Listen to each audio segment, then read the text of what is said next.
আজকে আমি বানাচ্ছি দুধ চিতই পিঠে। শীতের সময় পিঠে খাওয়া হবে আর দুধ চিতই পিঠে খাওয়া হবে না, তাই কি কখনো হয়? তাই জন্য বানিয়ে ফেললাম মিনি চিতই পিঠে দুধ দিয়ে। রেগুলার যে চালটা ব্যবহার করি সেই চালটা কাপ মেপে 2 কাপ নিয়ে নিচ্ছি। আর আতপ চালের গুঁড়ি আগে থেকেই বানানো ছিল। জল একটু গরম করে নিয়েছি, সেই গরম জল এখন এই চালের মধ্যে দিয়ে দেব। তারপরে বেশ খানিকক্ষণ ভিজতে দেব। চালটা আধ ঘন্টার জন্য ঢাকা দিয়ে রেখে দেব নরম হওয়ার জন্য। এখন আবারও একটা বোল নিয়ে নিচ্ছি, আর বোলের মধ্যে আতপ চাল গুঁড়ি ছিল ঠিক সমান পরিমাণে আতপ চাল গুঁড়িও ওই একই কাপ মেপে 2 কাপ নিয়ে নিচ্ছি। নমস্কার বন্ধুরা, শ্রাবণীর পাকঘরে সবাইকে স্বাগত জানাই। আশা করি তোমরা সবাই খুব ভালো আছো, আমিও খুব ভালো আছি। চাল খুব ভালো করে ভিজে গেছে, এবারে ঢাকা খুলে একটু দেখে নেব। তারপরে মিক্সিং গ্রাইন্ডারের মধ্যে চালগুলো খুব ভালো করে একটু মিহি করে বেটে নেব। তার আগে 3 থেকে 4 বার জল পাল্টে পাল্টে খুব ভালো করে চালটা কিন্তু ধুয়ে নিতে হবে আমাদের। চাল যত ভালো করে ধোয়া হবে পিঠের কালারটা কিন্তু তত ভালো পরিষ্কার হবে, না হলে পিঠেগুলো কালো কালো হবে। আর চালে তো নোংরা থাকে, সেটা খাওয়াও তো ভালো নয়, তাই না?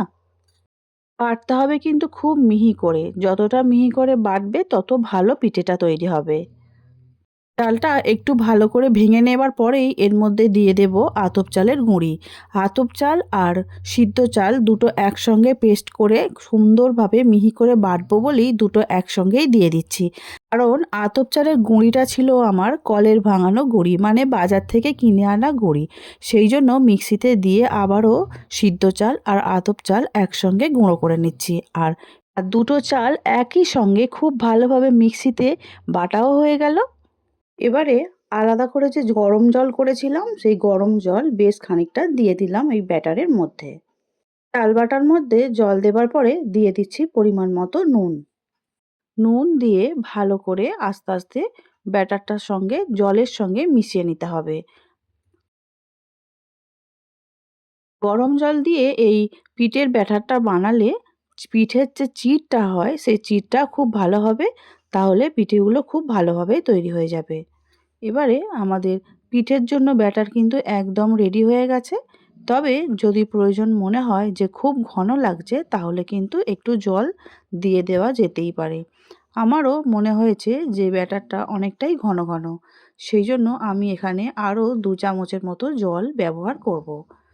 তার আগে আমি এখানে দিয়ে দিচ্ছি একটু নারকেল কুড়ো। নারকেল কুড়োটা দিলে পিঠেগুলো খেতে খুব ভালো লাগে, সেই জন্য অল্প করে নারকেল কুড়ো দিয়ে আবারও একটু ভালো করে মিশিয়ে নিচ্ছি।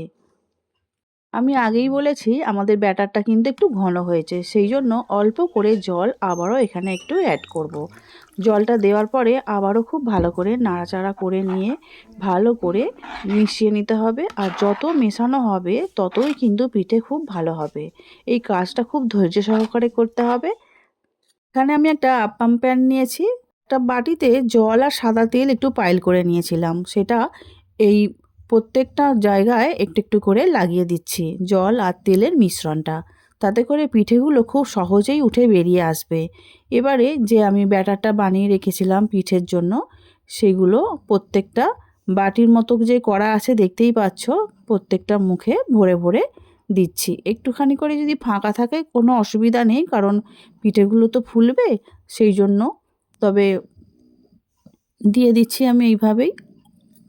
তবে এইভাবে বানালে একসঙ্গে অনেকগুলো করে পিঠে কিন্তু বানানো হয়ে যায়, তাই না? কি বলো?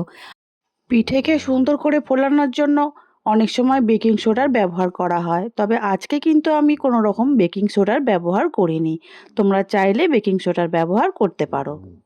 কারণ যেহেতু দুধ আর গুড়ের মধ্যে আমি চিতই পিঠেগুলো দেব, সেই জন্য পিঠেগুলো যে খুব ফুলতেই হবে এমন কোনো কারণ আমার তো মনে হয় না। যদি পিঠেগুলো সুন্দর হয় তাহলেই হবে, সেই জন্য আমি কোনো রকম ফোলানোর জন্য বেকিং সোডার ব্যবহার এখানে করিনি। আর যেখানে দুধ আর গুড়ের গল্প আছে সেখানে আর কি দরকার আছে, তাই না? গ্যাসের জোর কিন্তু একদম কমিয়ে রাখবে, তাহলে দেখবে খুব সুন্দরভাবে পিঠেগুলো বানানো হয়ে যাবে। 10 মিনিটের মধ্যেই ঝটপট পিঠেগুলো সব বানানো হয়ে গেল। তারপরে বাকি পিঠেগুলো আবারও আমি বানিয়ে নেব। আর যে পিঠেগুলো বানানো হয়ে গেছে সেগুলো একটা প্লেটের মধ্যে তুলে নিচ্ছি। দেখতেই পাচ্ছ পিঠেগুলো কিন্তু খুব সুন্দর দেখতে হয়েছে আর ছোট্ট ছোট্ট, দেখতে অপূর্ব লাগছে। বাকি পিঠেগুলো আবারও বানিয়ে নেব। এগুলোও কিন্তু আমার রেডি হয়ে গেছে। দেখতেই পাচ্ছ সমস্ত মিনি চিতই পিঠে আমাদের কিন্তু রেডি হয়ে গেছে। এদিকে একটা বড় বাটিতে বেশ অনেকটা দুধ আমি নিয়েছি আর 3টে এলাচ মুখ ফাটিয়ে দিয়ে দিয়েছি। ভালো করে দুধটা খুব সুন্দর করে ফুটে ওঠার পরে গ্যাসের জোরটা একটু কমিয়ে দিয়ে চিতই পিঠেগুলো আস্তে আস্তে দুধের মধ্যে দিয়ে দিচ্ছি। খুব ভালো করে ফুটে দুধটা যখন আর একটু ঘন হয়ে বা ছোট হয়ে আসবে তখনই বুঝে নিতে হবে যে চিতই পিঠের জন্য যে দুধের ঘনত্বটা সেটা ঠিকঠাক রেডি হয়ে গেছে। তারপরে দিয়ে দেবে গালিয়ে রাখা গুড়। গুড়টা আমি আগে থেকে গালিয়ে রেখে দিয়েছি। এখন ভালো করে ফুটে উঠছে, দেখতেই পাচ্ছ খুব সুন্দর করে ফুটছে। আর ঠিক সেই সময় আমি দিয়ে দেব গালিয়ে রাখা গুড়। গুড়টা তোমাদের পরিমাণ যতটা মিষ্টি খাবে সেই অনুযায়ী দেবে। আর আমি এখানে গুড়টা দেওয়ার পরে দেখছো কালারটা কিন্তু দুধের চেঞ্জও হয়ে গেছে আর খুব ভালো করে ফুটছে। কারণ যেহেতু দুধটা পাতলা ছিল সেই জন্য আবারও খানিকক্ষণ ফুটিয়ে নিতে হবে।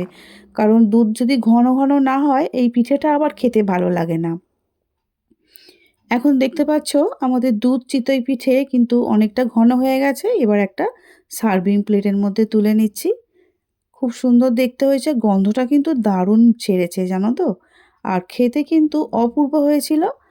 আমার মতো করে তোমরাও অবশ্য বাড়িতে বানিয়ে নিও মিনি দুধ চিতই পিঠে। আজকে আমার মিনি দুধ চিতই পিঠে কেমন হয়েছে বানানো অবশ্যই তোমরা কমেন্ট করে জানিও। আজকের মতো আসছি, দেখা হবে অন্য দিন নতুন রেসিপি নিয়ে। সবাই খুব ভালো থাকবে, সুস্থ থাকবে। ভিডিওটি দেখার জন্য অসংখ্য ধন্যবাদ।